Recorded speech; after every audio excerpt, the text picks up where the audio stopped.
अस्सलाम वालेकुम everyone and छोटी सी हैंड कंट्रोल पे बात करूँगा। Wait a second.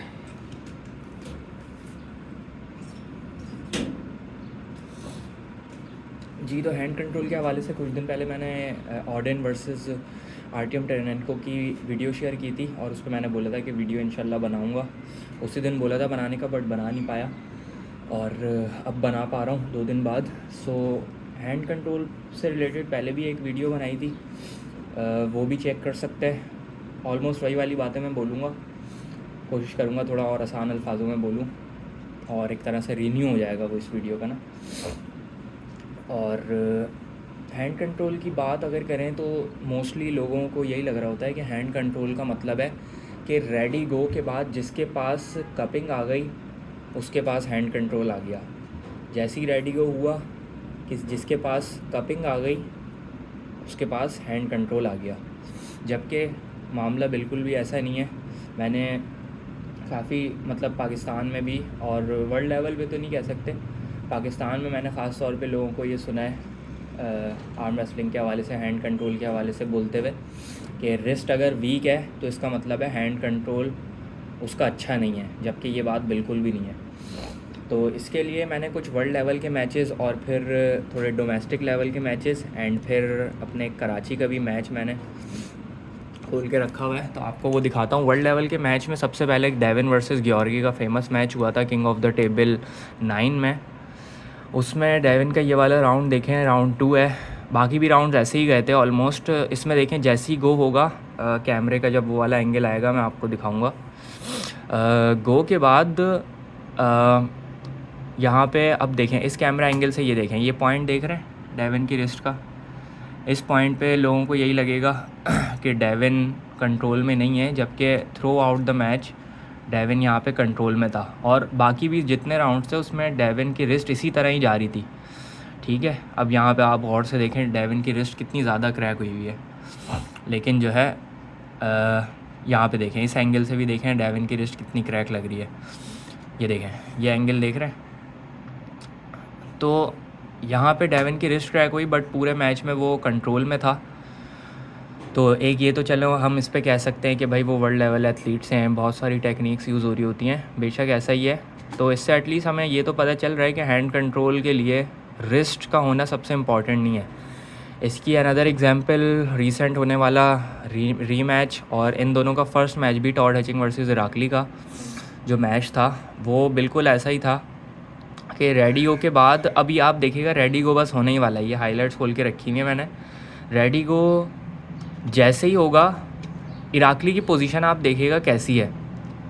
रेडी गो जैसे ही हुआ, अब आप ये पोजीशन देखें, इराकली ने अटैकिंग पोजीशन यहाँ पे ली, टॉड हचिंग की रिस्ट गई एंड ये देखें। अब इस पोजीशन में आप ख़ुद बताएं कि एक नॉर्मली अगर ये पिक्चर दिखाई जाए आर्म रेसलर को तो वो यही कहेगा कि यहाँ पे इराकली हमारे पास कंट्रोल में है, जबकि टॉड हचिंग की वो पोजीशन नहीं है हैंड कंट्रोल के हवाले से। बट बूम आप देखें आगे के राउंड में इंसेन साइड प्रेशर के साथ रिस्ट डेड है, डजेंट मैटर। साइड प्रेशर के साथ साथ बैक प्रेशर भी इंगेज है। एक्चुअली में टॉड हचिंग की जब आप वीडियोस देखेंगे तो टॉड हचिंग यही कहता है साइड प्रेशर तो ऑब्वियसली मेन चीज़ है ही, बट टॉड हचिंग का जो साइड प्रेशर को बैकअप करने वाली चीज़ है उसके लिए बैक प्रेशर भी बहुत ज़्यादा इन्वॉल्व हो रहा होता है। सो यहाँ पे भी हमने देखा कि रिस्ट क्रैक हुई एंड देन इराकली के पास से कंट्रोल गया और बाकी के राउंड में भी ऑलमोस्ट सेम ही चीज़ हुई है। सो यहाँ पे भी हमने देखा कि रिस्ट क्रैक हुई, लेकिन कौन कौन सी चीज़ें थी जिसकी वजह से जो है हैंड कंट्रोल टॉड हचिंग के पास था वो अभी मैं आगे डिस्कस करूँगा बाकी मैचेस दिखाने के बाद। इसके बाद रिसेंट होने वाला ऑर्डेन वर्सेस आरटीएम टेरेनेंको है। इसमें भी आप देखें गो के बाद ऑर्डेन फुल कंट्रोल में आएगा।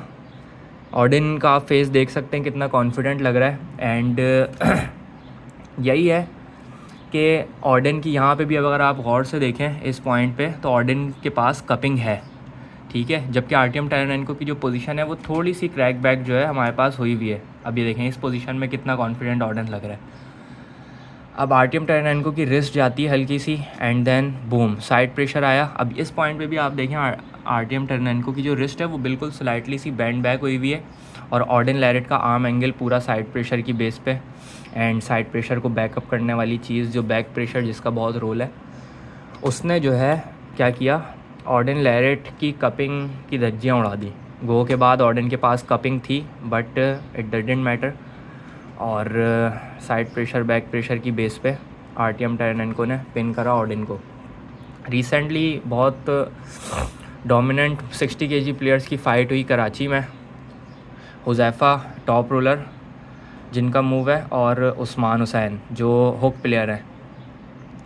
अब यहाँ पे देखें, इनका जब मैच हुआ है रेडी गो के बाद, इसमें भी सब ने देखा वहाँ पे कि हुज़ैफ़ा के पास रिस्ट आई उस्मान की, यू कैन क्लियरली सी कि रिस्ट उस्मान की डेड है, और प्रिटी मच कंट्रोल हम कह सकते हैं दिखने से कि हुज़ैफ़ा के पास हमारे पास लग रहा है, बिकॉज हुज़ैफ़ा के पास कप भी है स्लाइड सा जो टॉप रोलर को रिक्वायर्ड होता है, और हुज़ैफ़ा के पास ऑब्वियसली उस्मान की रिस्ट आ गई। लेकिन उस्मान का आप देखें साइड प्रेशर का ये लेवल था कि उस्मान ने पिन किया। देन हम जो है राउंड 2 देखते हैं, राउंड 2 नहीं बल्कि ये तो राउंड 3 है। राउंड 2 में भी हम देखते हैं कि रिस्ट उस्मान की जाती है इस पोजीशन में, देखें आप जबकि वैसे ये पोजीशन बड़ी मतलब स्ट्रैप के बिना अजीब सी लग रही है। इसमें भी हम देखते हैं कि उस्मान की फ़िंगर्स भी इवन खुली, बिकॉज हुज़ैफ़ा की प्रोनेशन जो है वो टारगेट कर रही है उस्मान की फ़िंगर्स को पूरे मैच में, पूरे इस राउंड में। लेकिन ये देखें, अब यहाँ पे भी हुज़ैफ़ा काफ़ी हम कह सकते हैं कंट्रोल में लग रहा है जो पोजीशन एक आती है टॉप रोलर की उस हिसाब से, लेकिन उस्मान ने प्रॉपरली रिस्ट डेड करके जो है साइड प्रेशर पे हुज़ैफ़ा को पिन किया। तो ये सारे मैचेस हमने देखे, इसमें एक चीज़ तो हमें ये पता चली कि रिस्ट का क्रैक होना हैंड कंट्रोल की निशानी नहीं है। तो फिर क्या चीज़ है जो हैंड कंट्रोल का हमें फ़ायदा देती है, और हैंड कंट्रोल किस पे डिपेंड करता है रिस्ट के होने के बजाय? तो देखें, रिस्ट तो हैंड कंट्रोल में बात की चीज़ है।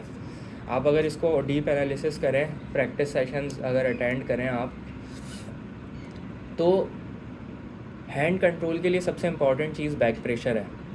मिंडोगा स्टेरासाइटिस की भी एक वीडियो है, उसमें वो प्रोनेशन के हवाले से कुछ बता रहा था, तो वो यही कह रहा था कि प्रोनेशन ज़्यादा ज़रूरी नहीं है, बैक प्रेशर ज़्यादा ज़रूरी है।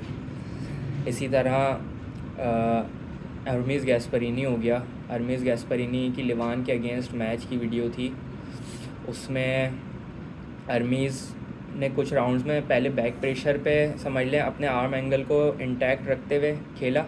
जब अरमीज़ की रिस्ट गई तो थोड़ा सा आर्म एंगल खुलने के बाद अरमीज़ को आपने देखा होगा कि फ्लॉपर्स प्रेस पे वो लिवान को जो है रीगेन कर रहा था, लेकिन गो के बाद जो वो पोजीशन अरमीज़ की बाद में आने वाली थी फ्लॉपर्स प्रेस के लिए, उसके लिए तैयारी उसने रेडी गो के बाद बैक प्रेशर से ली थी।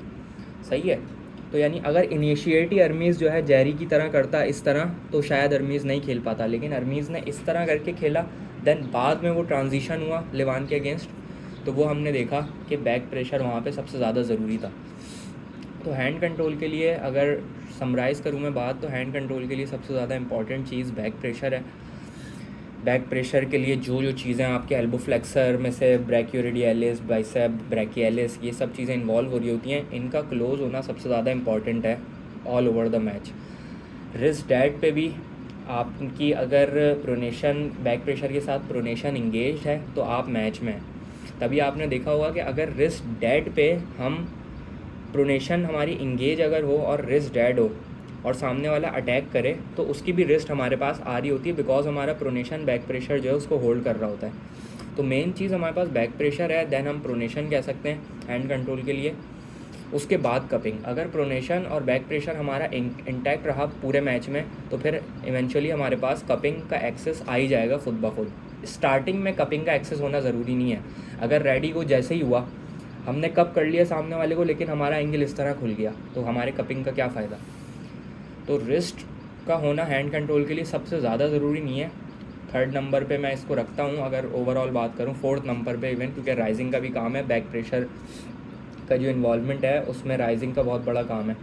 तो राइजिंग और प्रोनेशन की इंगेजमेंट के साथ ही बैक प्रेशर इंगेज होगा, एंड कपिंग इन तीनों पे डिपेंडेंट करेगी फिर, बैक प्रेशर, राइजिंग और प्रोनेशन पे।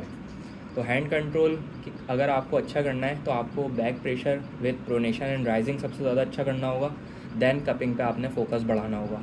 कपिंग भी ऑब्वियसली इंपॉर्टेंट पार्ट है, बट हैंड कंट्रोल के लिए सबसे ज़्यादा important part rising, pronation and back pressure है, कपिंग बाद में आती है। सो आई होप इस वीडियो से आपने कुछ ना कुछ सीखा होगा। इंशाल्लाह अगली वीडियो में आपसे मुलाकात होगी, तब तक के लिए अल्लाह हाफ़िज़।